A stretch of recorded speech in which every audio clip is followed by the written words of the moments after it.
The Israeli High Court has given the state 30 days to clarify its policy on the press's entry back into Gaza.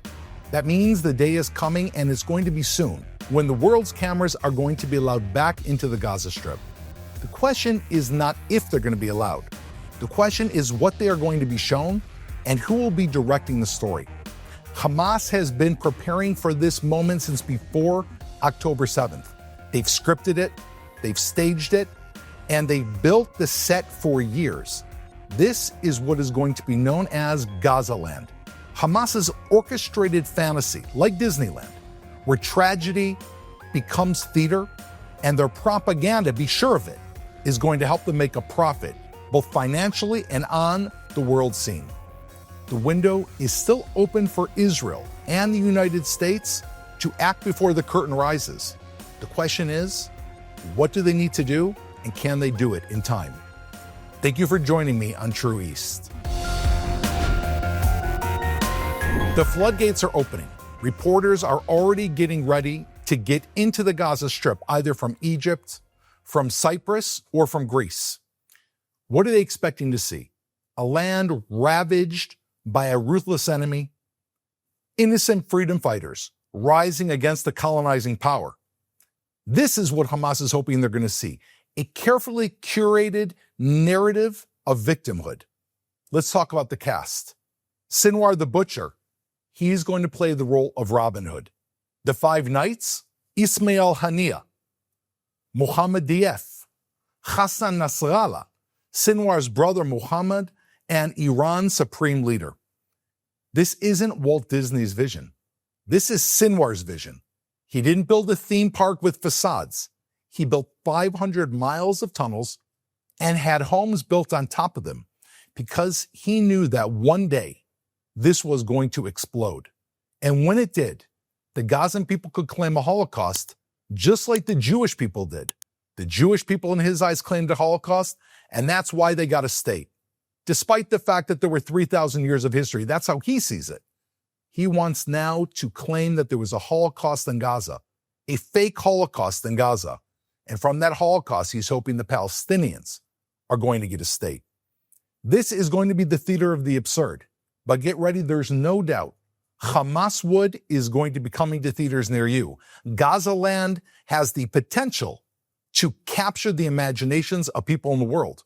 What we've seen today, the anti-Israel biased reporting, the constant repetition of propaganda, of unfounded claims like genocide and hunger and college campuses is nothing compared to what could happen if Gaza becomes framed like an Auschwitz and the tours throughout Gaza are carefully orchestrated. Here, the perpetrators of October 7th are going to be turned into the victims. The terrorists are going to be the heroes. This is the play that's coming to the theaters near you.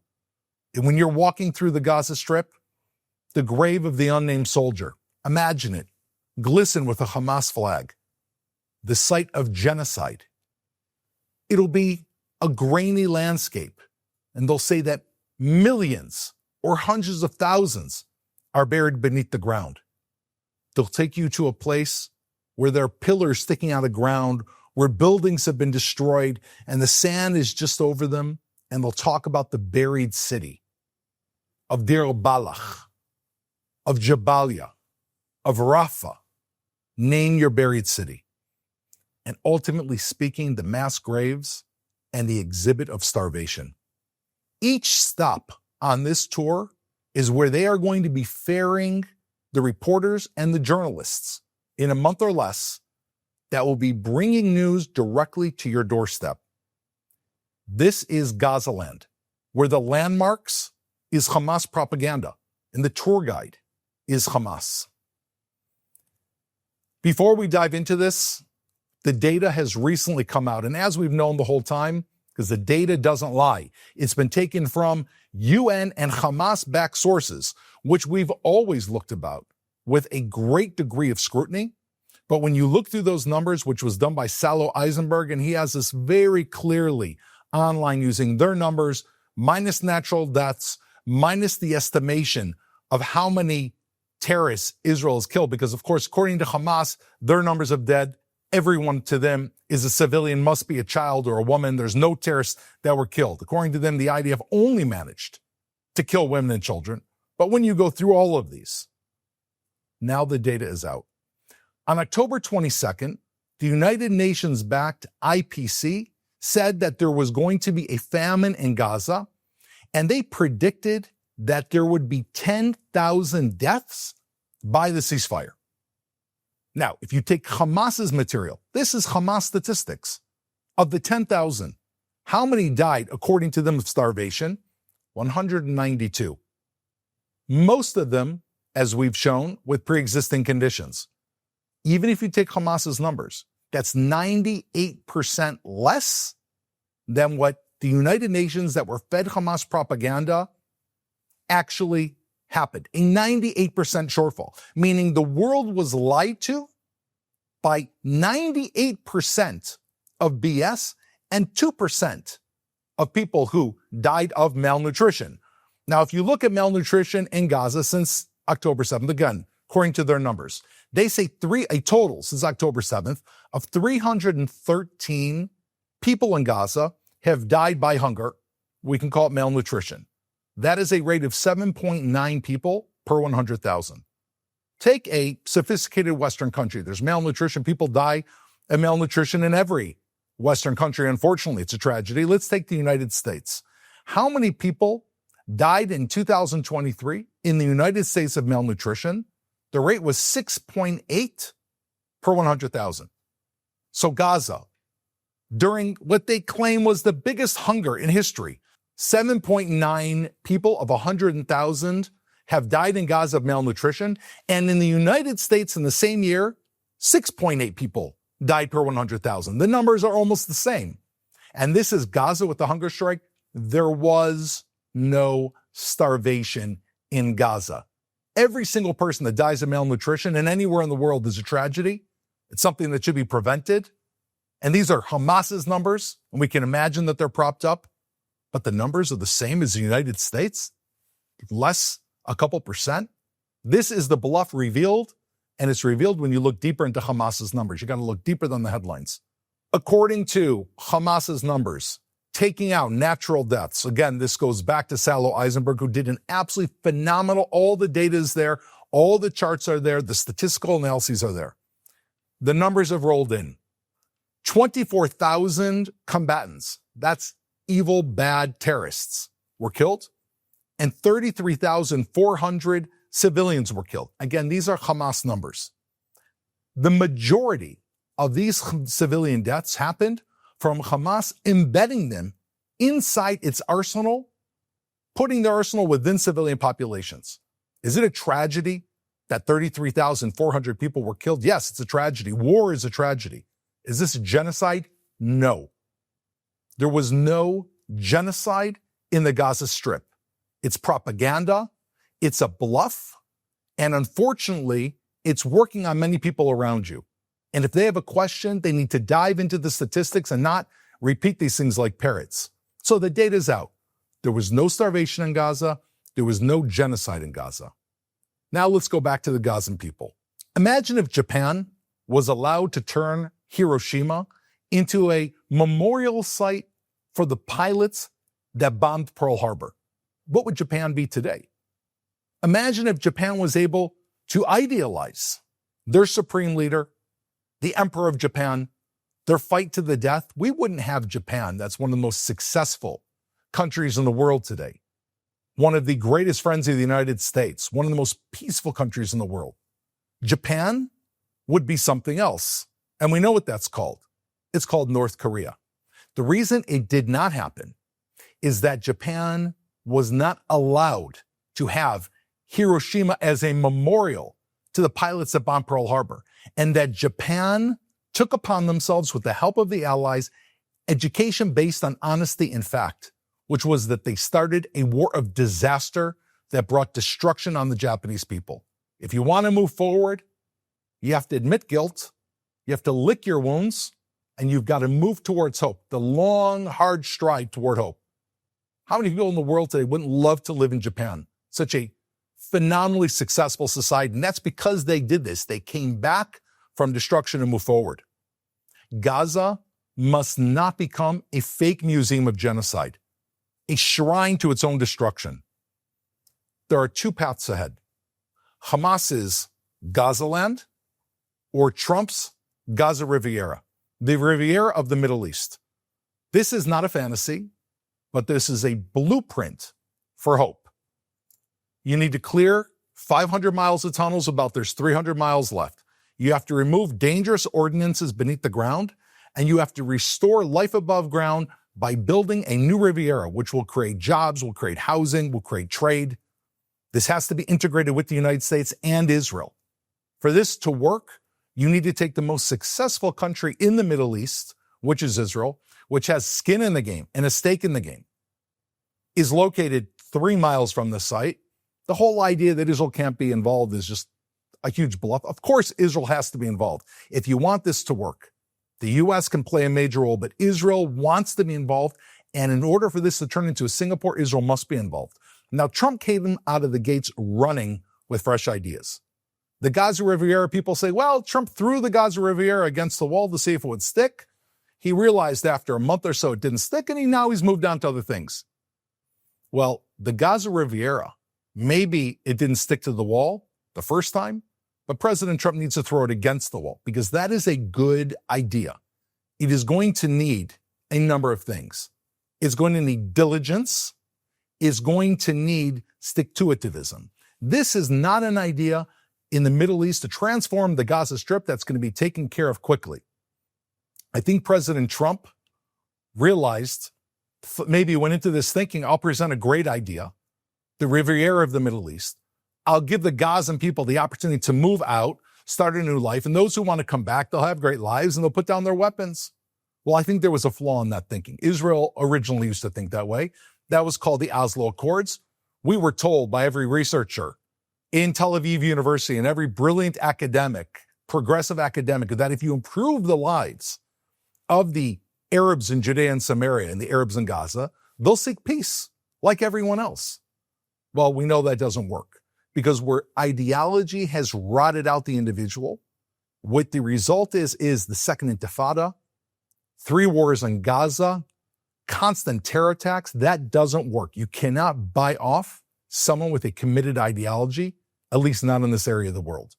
However, you can go after those people that have that ideology, and you can get rid of them, either making them leave Gaza or killing them in war.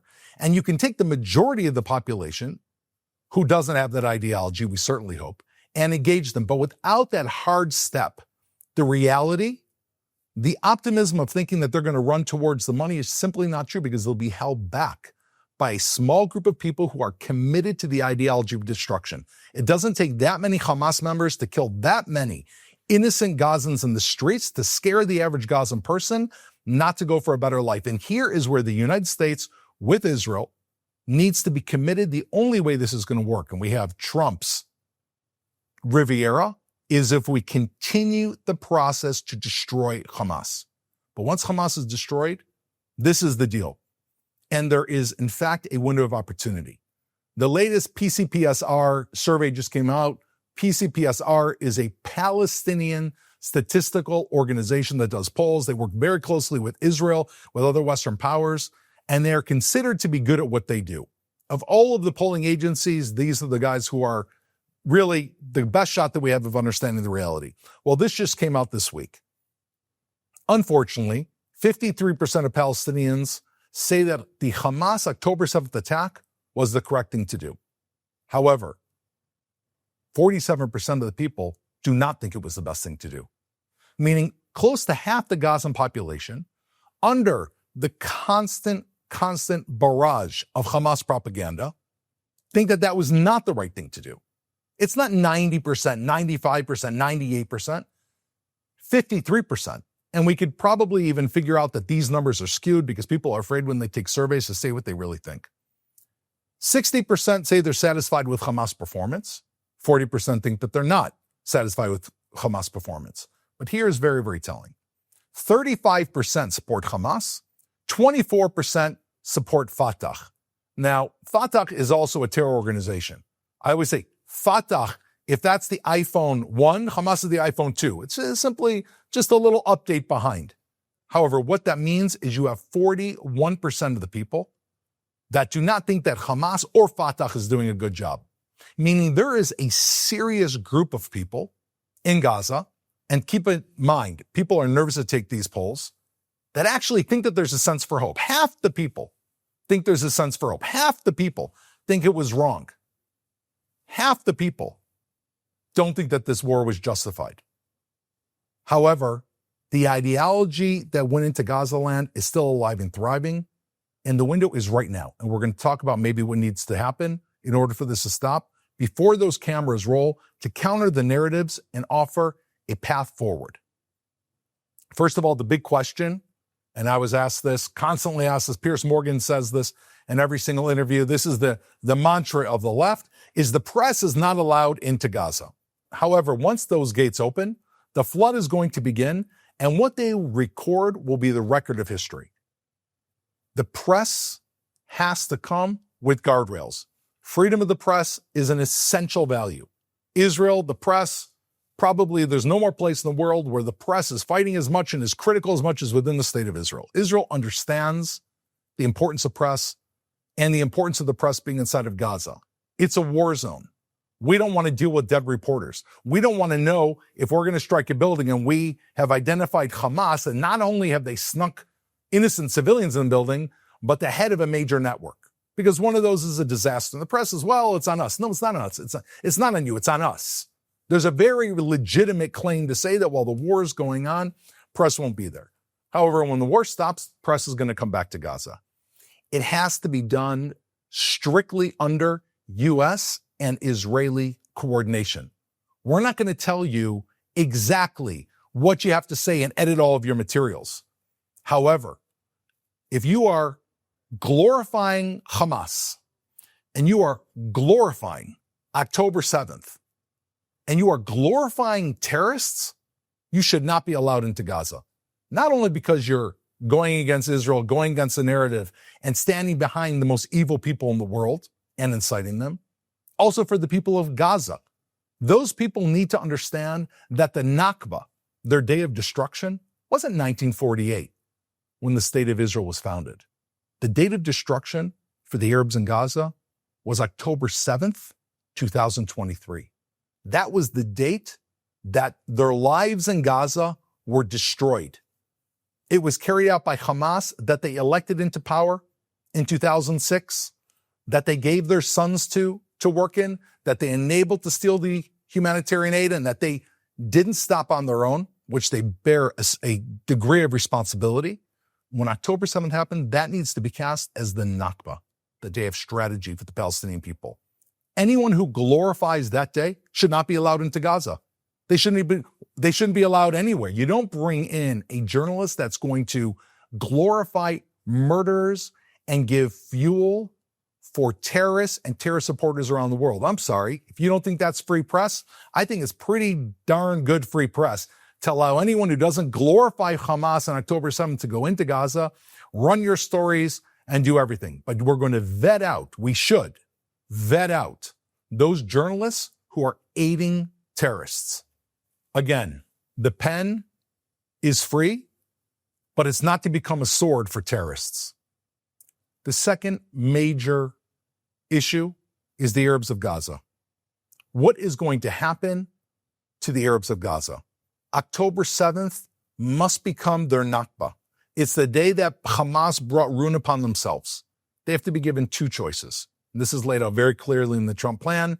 Point number one, de-radicalize or leave. Now, with the Trump Riviera, this is going to bring tens of thousands of jobs to the Gaza Strip. Who's going to get these jobs? Well, the people who get these jobs should be people who have de-radicalized. Now, how do we know if they've de-radicalized? They need to go through de-radicalization programs that explain to them Hamas's ideology, explain to them the propaganda, explain to them how they were used. Yes, de-radicalization seminars for anyone who wants to get a job. Their children have to go to schools that have undergone education reform by the U.S. coalition oversight, We can involve the Emiratis, maybe the Saudis, although they have some education reform they need to do on their own country. But we can have the Emiratis and maybe other partners go in there and vet these schools to see if they are going to be creating a young generation that is crying victimhood, that thinks that they were beaten by an aggressor, that they're innocent, and that Hamas are heroes, or whether these are schools that are telling these children, just like with the Japanese, that was a day of destruction. We're accepting it was a mistake. We're licking our wounds, and we're going to imagine a future. They need to send their children to those schools. And in order for this to happen, in addition to the coalition partners, I think that we need a Peace Corps from the Muslim world, a Peace Corps from Western thinking Muslim countries. Could be from the United States, could be from Israel, could be from Saudi, could be from the Emirates, could be from Morocco, that are going to be sending teachers on 2-year stints into these schools. People who come from a different place altogether, who've experienced a different form of Islam, who understand hope, who understand how these people brought destruction upon themselves, and who can offer a different thought. You know, we talk a lot about ceasefire. Ceasefire, ceasefire, ceasefire. What does a ceasefire mean? You ceasing your cessation of fire. You are stopping fighting. Okay, but that doesn't have any positive side to it. It's a cessation of fighting. However, what about the future? Instead of a ceasefire, we need to talk about seizing the future. Seizing the future. Seizing the future. That needs to be drummed into the mind of every Arab living in Gaza. You want to have a good life? You want to seize the future? That means imagining a bright future. If you can't imagine it, it can't happen. And if you're wrapped up into Gazawood and Gazaland and Hamaswood, you can't find your way out of it. You know, there are some people here who are not happy that the war is really coming to an end. And most of those people are UN organizations. Why? Because now that the data is coming out, it shows how we've been lied to by these organizations. We've been saying the whole time that we've lied. I mean, you know, Tom Fletcher, the UN envoy, said 14,000 babies were killed, and then he had to retract it. And you've got the head of the UN who sometimes retracts it. You have UN, it took them a year and a half to decide if Israeli women suffered from sexual abuse on October 7th. I mean, it's a farce. However, now that the data is coming in and we have the figures that there was no genocide and there was no starvation, these organizations are being laid bare. The humanitarian industry, so to call it, was complicit in trying to rewrite history. Now we have a chance. We need to build Gaza, and we need to build Gaza quickly. We cannot allow it to turn into a memorial for the soldiers and freedom fighters of October 7th. We need to provide jobs for Gazans who are willing and want to de-radicalize, and most importantly, who are sending their children not to the mosques of the Muslim Brotherhood, but to the mosques and the schools of Western, open-thinking Muslim countries. This has been done in other countries throughout the world. Numerous Arab countries, I checked this, have been monitoring very carefully that the Muslim Brotherhood is not allowed in to try to corrupt the minds of the young generation. This is the opportunity. The parents and the children of Gaza. Israel and the U.S. has to understand that we have to move very, very fast. We have to shape Gaza's rebirth before Hamas shapes the story.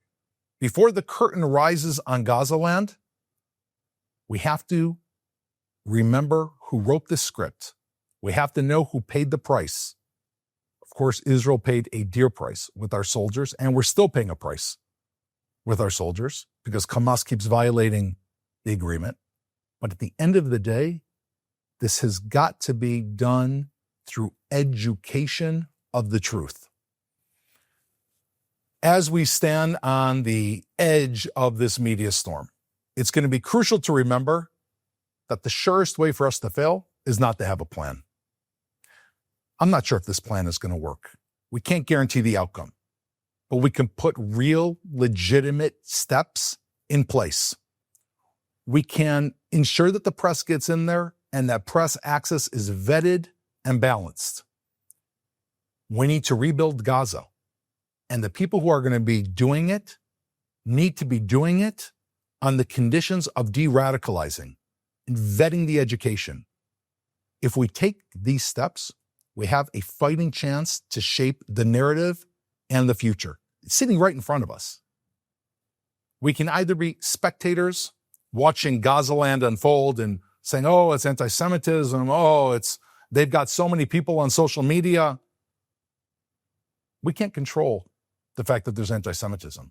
We can't control that the anti-Israel crowd is more active. I don't know if they're larger, more active on social media.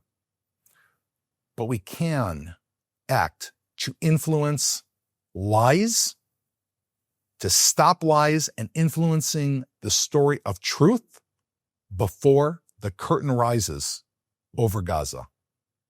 Thank you for joining me on True East. I look forward to seeing you here soon to unpack and unravel the Middle East, Israel, the Gaza Strip, and what's happening in the most sensitive and important part of the world. Thank you.